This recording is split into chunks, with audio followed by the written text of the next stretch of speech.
네, 안녕하세요. 청취자 여러분. 혹시 주변에서 같은 메디케어인데 누구는 보험료를 훨씬 많이 낸다. 이런 얘기 들어보셨죠?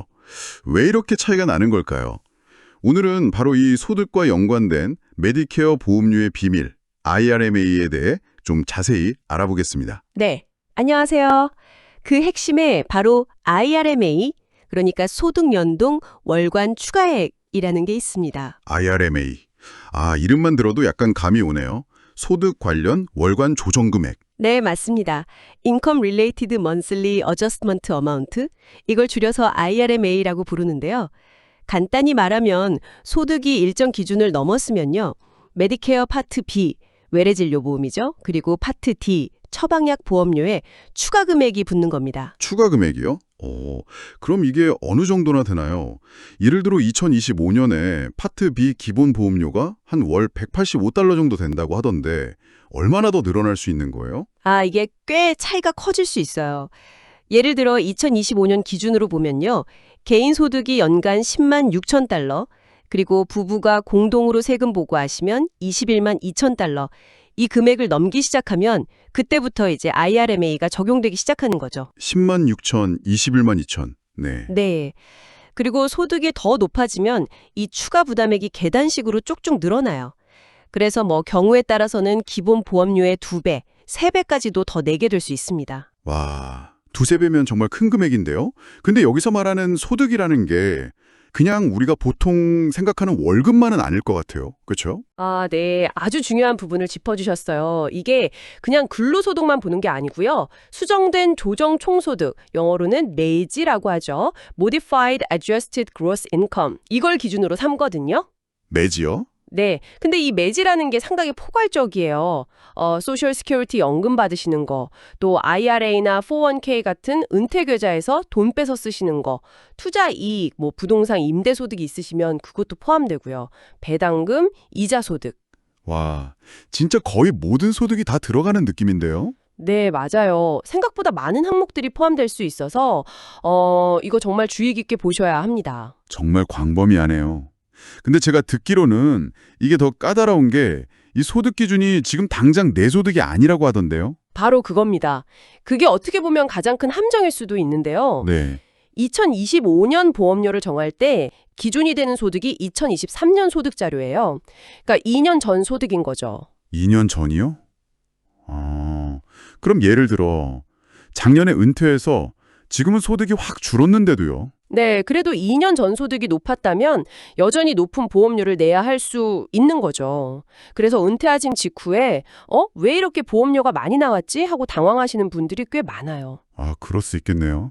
약간 좀 억울하게 느껴질 수도 있겠는데요? 마치 벌금 내는 기분일 것 같기도 하고요. 그렇죠. 이게 벌금은 아니지만 모르면 정말 벌금처럼 느껴질 수 있는 추가 비용이죠. 제도의 구조가 이제 그렇게 되어 있으니까요. 그런 방법이 아예 없나요?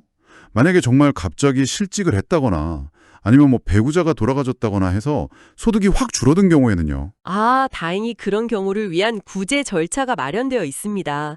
그걸 이제 중대한 인생 변화, 라이프 체인징 이벤트라고 부르는데요. 예를 들어 말씀하신 은퇴나 실직, 아니면 배우자의 사망이나 이혼, 또 운영하던 사업 소득이나 부동산 수익이 크게 감소한 경우 같은 이런 특정 사유가 발생해서 소득이 현저하게 줄었다면요. 네네. 사회보장국 SSA에 재심사를 요청할 수가 있어요. SSA 양식 중에 SSA-4라는 게 있거든요. 이걸 작성해서 제출해야 합니다. 아, SSA 다시 사요? 네. 물론 그냥 신청만 하는 건 아니고요. 소득이 줄었다는 걸 증명할 수 있는 서류들, 예를 들면 뭐 해고 통지서라든가 사업 폐업 증명서 같은 것들을 같이 내야 해요. 절차가 아주 간단하지는 않지만 해당되신다면 꼭 한번 시도해 보실 가치가 있습니다. 그렇군요.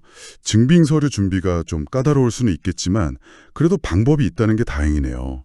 이게 뭐 몇 푼 차이가 아니라 몇 년간 쌓이면 정말 무시 못할 금액이 될 텐데요. 맞습니다. 특히 은퇴 앞두고 계신 분들은 IRA나 401k에서 돈을 언제 어떻게 뺄지 이런 계획 세울 때 꼭 고려해야 할 것 같아요. RMD 같은 것도 당연히 영향수겠죠? 네, 그럼요. RMD, 그러니까 최소 의무 인출금도 당연히 인출이니까 MAGI에 포함됩니다. 그래서 은퇴자금 인출 전략을 세울 때 이 IRMA 기준선을 넘지 않도록 뭐 인출 시점을 좀 조절한다거나 아니면 인출 금액을 여러 해에 걸쳐서 좀 분산시킨다든가 하는 그런 지혜가 필요하죠. 예를 들어서 당장은 세금 혜택 때문에 좋아 보이는 큰 금액의 로스 IRA 전환, 로스 컨버전 같은 거 있잖아요. 네네. 메디케어 보험료 폭탄으로 돌아올 수도 있거든요. 그러니까 법 테두리 안에서 전체 소득 구조를 좀 장기적으로 보고 관리하는 게 중요합니다. 아, 정말 그렇네요. 단기적인 것만 볼 게 아니라 길게 봐야 하는 문제군요. 오늘 IRMA에 대해서 정말 깊이 있게 알아봤습니다. 오늘 나눈 이야기 핵심은 결국 이 제도를 정확히 알아야 한다는 거, 그리고 특히 2년 전 소득이 현재 보험료에 영향을 준다는 점을 꼭 기억하고 장기적인 재정 계획을 세우는 게 중요하다는 거겠죠? 네, 맞습니다. 혹시 지금 내고 계시는 메디케어 보험료가 생각보다 좀 많은데? 라고 느끼셨다면 오늘 저희 이야기가 좀 도움이 되셨기를 바랍니다. IRMA 적용 여부를 한번 확인해 보시면 좋을 것 같아요. 네, 이게 잘 알고 미리 대비하면 충분히 관리할 수 있는 비용인데 모르고 그냥 맞닥뜨리면 정말 당황스러운 부담이 될 수 있거든요. 미리 계획하는 것만으로도 나중에 큰 차이를 만들 수 있습니다. 마지막으로 청취자분들께 이런 질문을 한번 던져보고 싶네요. 과거의 소득 수준이 현재 우리가 꼭 필요한 건강보험료에 이렇게 직접적인 영향을 미친다는 이 IRMA 제도. 이 사실은 우리가 앞으로 장기적인 재정 계획, 특히 은퇴 준비를 할 때 어떤 새로운 고민과 또 전략을 필요로 하게 만들까요? 한 번쯤 생각해 보시면 어떨까 싶습니다.